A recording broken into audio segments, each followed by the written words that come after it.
Normandy isn't just a place on the map. It's a landscape where history still breathes. From quiet beaches that once shook under fire to cliffs that tested the courage of thousands, this is where the world changed. Today, we walk these shores not as tourists, but as witnesses to the legacy left behind. On these shores, the course of the Second World War turned.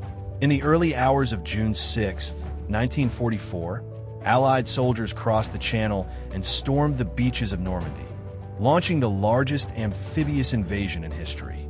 Every cliff, field, and village here carries the weight of that day. A day when thousands fought to break Hitler's grip on Europe and open the road to liberation. As we begin this journey, we walk through the very ground where freedom was won, step by step.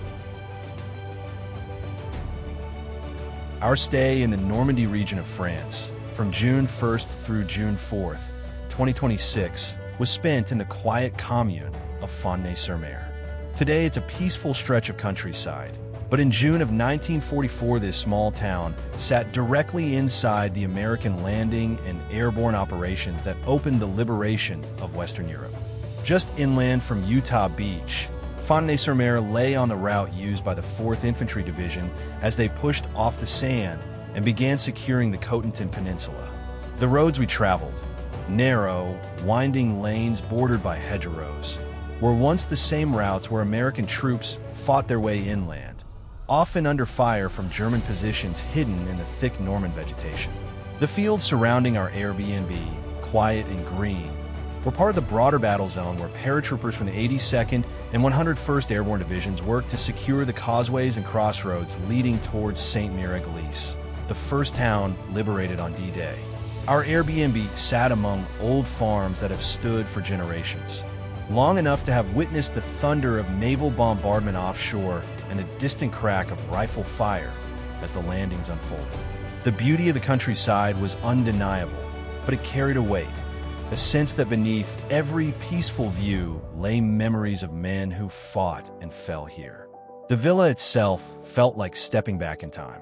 Its stone walls and weathered beams seemed to hold the echoes of the past, making our stay feel less like a vacation and more like a quiet reflection on the events that shaped this region.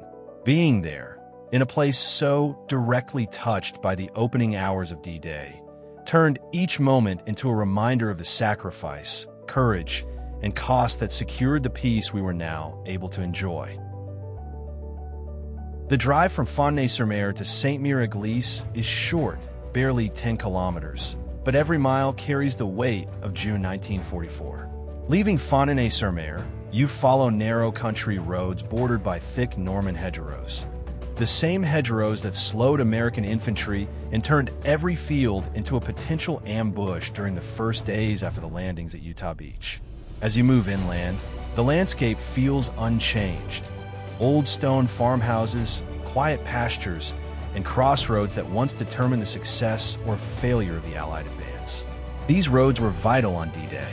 The 4th Infantry Division pushed through this very corridor after landing at Utah Beach, fighting to link up with paratroopers who had dropped into the darkness hours earlier. The closer you get to Sainte Mère Église, the more the history tightens around you. This was the heart of the airborne mission, the zone where the 82nd and 101st Airborne Divisions landed, scattered by wind and flak, yet still fought to secure the causeways that allowed troops from Utah Beach to move inland. Many of those paratroopers landed in the fields you pass, some miles from their intended drop zones, engaging German forces in isolated, desperate fights. Entering the town feels like crossing a threshold, from quiet farmland into one of the most iconic places of the Normandy invasion, where liberation began in the early hours of June 6th. The drive is peaceful today, but it's impossible not to feel the echoes of what happened here.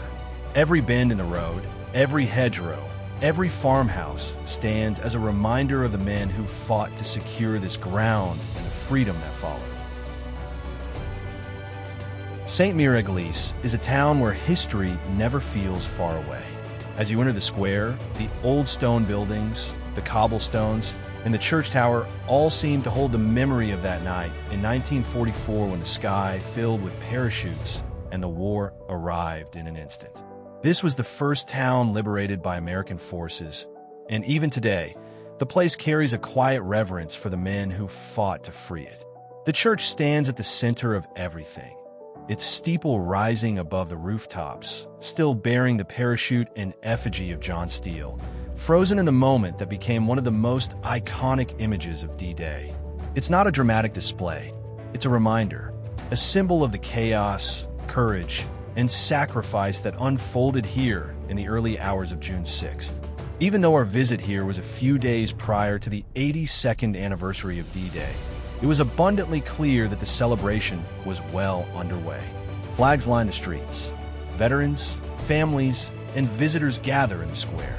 The sound of distant aircraft echoes overhead as modern paratroopers descend into the same fields where the 82nd and 101st Airborne once landed. Ceremonies, wreath laying, and moments of silence fill the day, but the tone remains solemn. A town paying tribute not with spectacle, but with gratitude. As evening falls, the church is often illuminated, casting long shadows across the square. People linger, speaking softly, reflecting. In Sainte Mère Église, remembrance isn't an event. It's part of the town's heartbeat, a promise to never forget what happened here, and the men who gave everything to change its fate. In the heart of Sainte Mère Église stands the Airborne Museum, a place where the story of the American paratroopers is preserved with striking clarity. Inside its modern pavilions, you walk beneath the wings of a real C-47, step into the quiet shell of a Waco glider, and move through immersive scenes that recreate the chaos of the night drop over Normandy. Letters, uniforms, and personal artifacts bring you face-to-face with the men who descended into darkness to liberate this town. This museum serves as a subtle reminder that everything displayed inside these walls happened right here. The Airborne Museum is more than an exhibit. It's a living tribute to the courage of the 82nd and 101st Airborne Divisions, told with the emotion, reverence, and cinematic weight their story deserves. Outside the Airborne Museum, the past stands in steel and silence. A restored M4 Sherman tank sits on the grounds, its armor weathered but imposing, a reminder of the armored units that fought to secure the Cotentin Peninsula after the airborne landings. Nearby rests a U.S. artillery piece, Blondie, positioned as if still guarding the approaches to Sainte Mère Église. Last but not least, the Doucenay half adds another layer of authenticity to the grounds. It's a classic GMC CCKW, the workhorse of the U.S. Army in World War II. The vehicle that moved everything from ammunition and rations to wounded soldiers and entire airborne units across the battlefields of Europe. These vehicles are physical echoes of the liberation, a quiet tribute to the firepower, determination, and sacrifice that helped turn the tide on D-Day. The mighty 8th Air Force Memorial stands quietly in the Normandy countryside, far from the roar of engines and the chaos these airmen once faced. The statues show young men preparing for a mission, their expressions calm but heavy with the knowledge of what lay ahead. They represent thousands who flew into danger so that Europe could one day be free. Here, surrounded by peaceful fields, their sacrifice feels especially profound. The silence reminds you that victory in Normandy was won not only on the beaches and in the hedgerows, but also in the skies above, by airmen who gave everything and asked for nothing in return. The La Fère Bridgehead Memorial, located near Chef du Pont, just west of Sainte Mère Église in Normandy, France. The statue depicts an American paratrooper, symbolizing the courage and endurance of the airborne troops who held the position under intense fire. The phrase at the base, "The soul of the airborne resides in this place," captures the deep reverence felt for those who fought and fell here during the fierce battle from June 6th to June 9th, 1944, when paratroopers of the 82nd Airborne Division defended the La Fère Bridge and Causeway against repeated German counterattacks. This ground was vital.